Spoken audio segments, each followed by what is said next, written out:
une justice ridiculisée, à quel niveau? Parce que je pense qu'il faut donner des arguments pour prouver qu'après l'étape d'une justice instrumentalisée, cette justice a été ridiculisée. Hier, il n'y a pas longtemps, beaucoup ont salué la position de la justice. Alors, pourquoi aujourd'hui une justice ridiculisée? Dans quel sens? Dans quel sens? Dans quel sens? Toi, tu es ancien juge. Tu es ancien juge. Tu avais démissionné d'une justice qui a démissionné. Mais quels sont les arguments que tu poses sur la table pour aller dans le sens d'une amélioration qualitative de la justice de bout en bout? Loolu également, parce que du songu rek par moment songal, mais il faut également aller dans le sens de faire des propositions de rupture. C'est important. Alors ñu wéyale xalaat yi ak docteur Babacar Niang. Alors vous êtes docteur. Surtout yoo xëy na ñi seetaan bëgg nañ nga gën a dikk ci expertise médicale Azoura bi ginnaaw bi nga joxee sa xalaat ci dogal gi ñu jëlagum le temps ñuy àtte ca flagrant délit parce que xibaar gi ñu jox mooy que ni dañuy évoquer un trouble délirant persistant post-psychotraumatique mu mel ni un état potentiellement lié aux séquelles de son séjour en détention sous le régime de l'ancien président Macky Sall. Laataa ñuy ñëw ci analyse woowu ci wàllu wér-gu-yaramam ak expertise médicale bi noo gisee dogalu juge bi nga xamante ni waxtu wi ñu toll ni joxagum na ko liberté provisoire le temps que muy taxaw flagrant délit mercredi gi ñu jëm. ci kaw Azoura moom. Vraiment ça ne m'étonne pas qu'on en arrive là à sortir un dossier d'expertise d'atteinte de ses facultés. Parce que gis nañ ko quand même dans sa souffrance, c'était au-delà d'une détention. On a vu de la torture.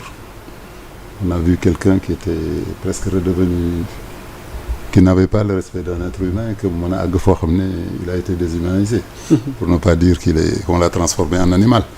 Bon, c'est qu'elle yooyu nag pour mu génn ci nit, c'est pas bon. Avant d'arriver sax même à Azoura, mais dans un avion, il y a pas quelqu'un qui a dit des mots très graves contre notre ancien président. Exactement, on s'en rappelle. Oui, il n'est pas question que ce président passe à la cour, à la haute cour. Il n'y a pas des futurs ou des propositions de dire qu'il a fait aux trahisons aux Sénégalais. Mais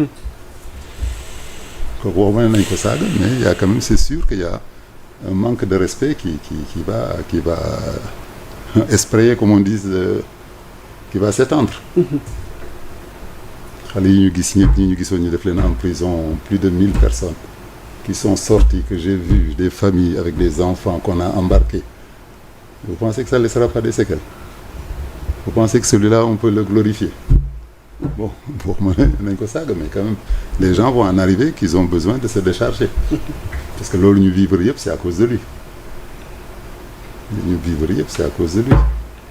Donc, si 54% de la population a voté contre lui et que certains ont vécu vraiment des choses qui ne sont pas normales, mais ça ne m'étonne pas qu'on en arrive là.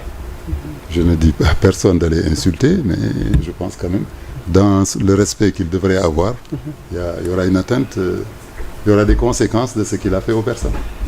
Et d'ailleurs, l'exemple de cet avion, dans un avion, on le manque de respect, dans un pays démocratique, on n'a pas arrêté la personne. C'est 10 minutes qu'on l'a écouté, on lui a dit va continuer ton voyage.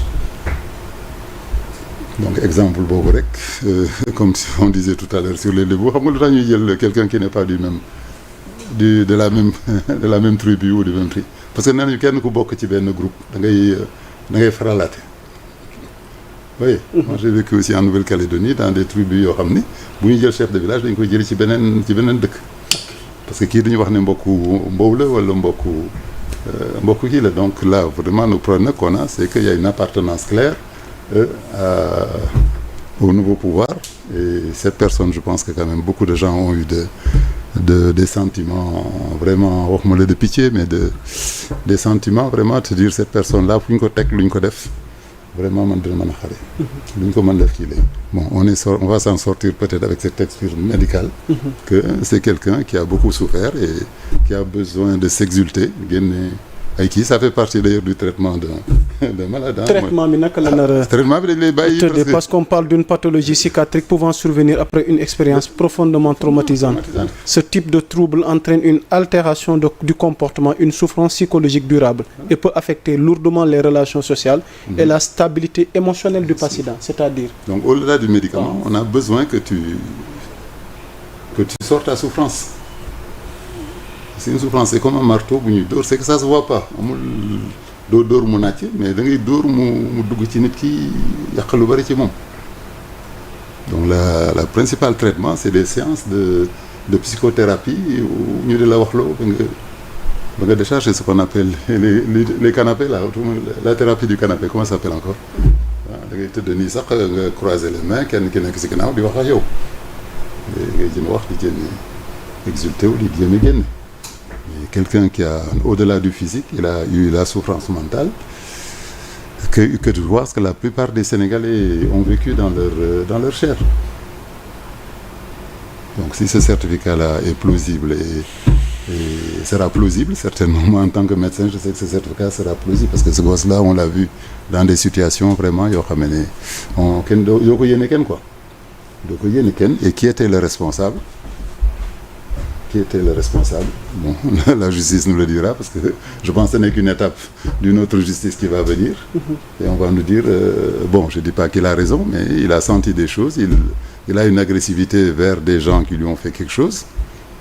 Bon, il essaie, je sais pas si c'est une défense ou il essaie carrément de se défendre quoi. Moi je pense que c'est une légitime défense là, mais loolu moo ko dese defe naa pour quand même kooku di defe naa l'étape si je les suis, je pense qu'il a été blessé, non soigné, allé à Principal, il est sorti, il est venu à Souma, on l'a amené au Maroc.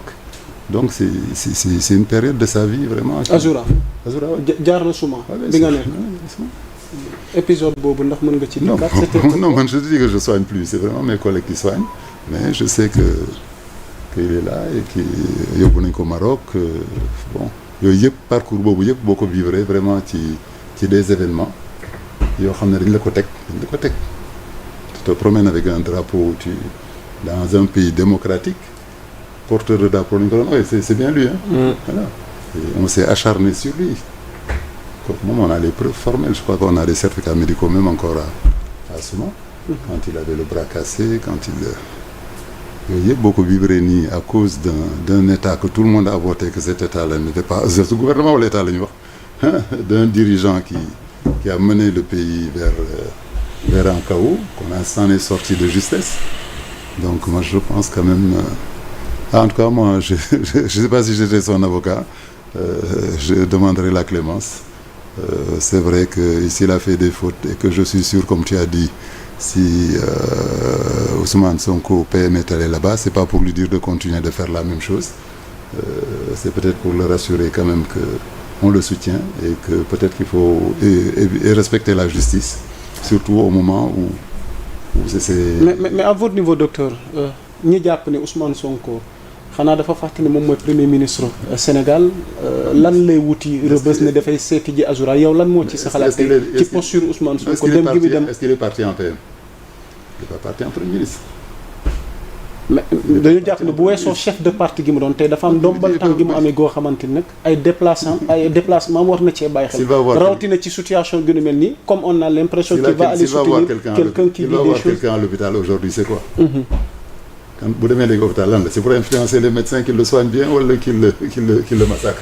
Parce que jàpp nañ ni demam gi am na lu mu xaw a impacté par rapport à la décision de la justice. C'est quelqu'un qui est important pour lui, qui l'a défendu. Je pense que bu déggoon tey dafa xurfaan da koy seeti bu déggee ne ki est dans des mains dans une mauvaise situation, je pense que c'est un minimum d'humanité d'aller voir quelqu'un qu'on a arrêté.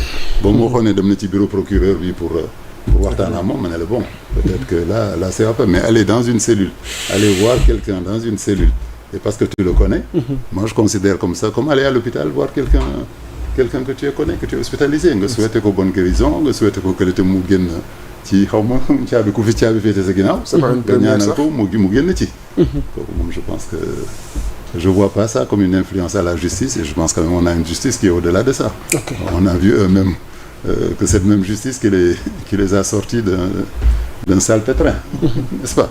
On a vu le juge de Casamance qui avait décidé contre vent et marée ce qu'il fallait faire. Donc je pense que notre côté boobu moi je vois quand même, j'étais sûr que quand même ce côté médical là si les juges en ont pris compte c'est vraiment du sérieux et c'est vraiment quelque chose qui est réel, qui n'est pas inventé, qui n'est pas fictif. ce gosse-là il a souffert et ça peut pas partir comme ça cette souffrance il faut que ñu dimbali la mu jóge ci yow. Parce que pour nekkaat nit ñi génn prison rek vous savez que on les a reçus à la clinique plus de 1000 gens qui sont sortis mais ils ont un discours il faut que le discours n'est plus le même il faut que pendant un certain temps ñu may leen ñuy déballer wu ñu jéem a nekkaat ay nit. mais loolu dafa laaj assistance aussi ak accompagnement. Bien parce sûr. que bu fekkee ni. bien sûr les déballe woo ñenn ñi jàpp ni sax est-ce que réellement sax li ñu koy wax ni moom moo. non déballe yéen li ñu gis ni ni public la mais la sa famille demandez leur famille comment ils se comportent là-bas. est-ce qu'ils se comportent de la même façon est-ce que dina dem di waxtaan ci salon bi comme ñëpp est-ce que dina ñëw di añ ci ñëpp wala est-ce que day tëju ci néegam. tu vois non yooyu yëpp y aura une enquête sociale de savoir si vraiment cette expertise-là. L'expertise c'est un document qui te dit qu'il semble faire comme ça mais loolu c'est comme un certificat médical. boo ne ma tey dóor naa la Mbow defal la certificat médical ça veut pas dire que forcément dóor naa la bu tedd Mbow sax du wax ne dóor naa la day wax ne tu as des signes de blessure wala wax nga ne dóor nañu. sur un certificat médical il faut faire attention on dit que monsieur Mbow a dit qu'on l'a frappé. Là aussi les expertises vont dire que sa présentation actuelle relève de choses qu'il aurait vécues. Qui lui a fait, qui lui a pas fait, ça aussi c'est autre chose. Donc il y aura une enquête maintenant qui part, où on va voir comment il vit, est-ce qu'il lit le journal, comment il mange, comment il boit, et les gens qui le fréquentent, Non, c'est une expérience, c'est pas seulement le papier, hein. Il y aura une enquête qui nécessite d'ailleurs le renvoi, pour que ñu mën a vérifier loolu lan moo ci nekk dëgg. Ok, merci beaucoup. On continue avec Bayna Gueye, affaire Azoura Fallou, rebondissement yi ci am, dogal gi ci juge bi jël, ak it li ñu wax ni moom moo ko dal tey ban jàngat lañ ci mën a def. tout d'abord man dem leen di si masawu ci ndox bi leen dal. parce que kaso moom. ku fa jot a jaar doo ko yéen. doo ko yéene kenn. maa ngi leen ci masawu bu baax ñaan yàlla mu tege leen ndam ci lu mu mën a ci lu mu gën a. parce que ñu fàttali ni Azoura génn na am liberté provisoire mais Kairé moom des na fa. ngi foofu ba léegi. donte sax moom ci ay kàddoom nee na bu sañoon kenn du ko bàyyi moom rek mu génn dafay ànd ak Kairé génn. waaw loolu moom il a dit en tant que frère. tamit neexul nga bokk ak nit problème. yàlla génne la ci nga bàyyi ko foofu loolu doo ci fier. moo tax ñu leen di ñaanal yàlla gaaw leen teggi nattu bi. di wax nag le cas Azoura pour man c'est un cas boo xam ne tey waa Pastef on l'a un peu mal géré surtout par rapport ak situation bi. parce que dans la normalité des choses. c'est pas une première dans un état de droit bu justice am équitable impartial ñu convoquer un citoyen mu jar tout ce brouhaha quoi. pour man bépp être humain buy dund war nga am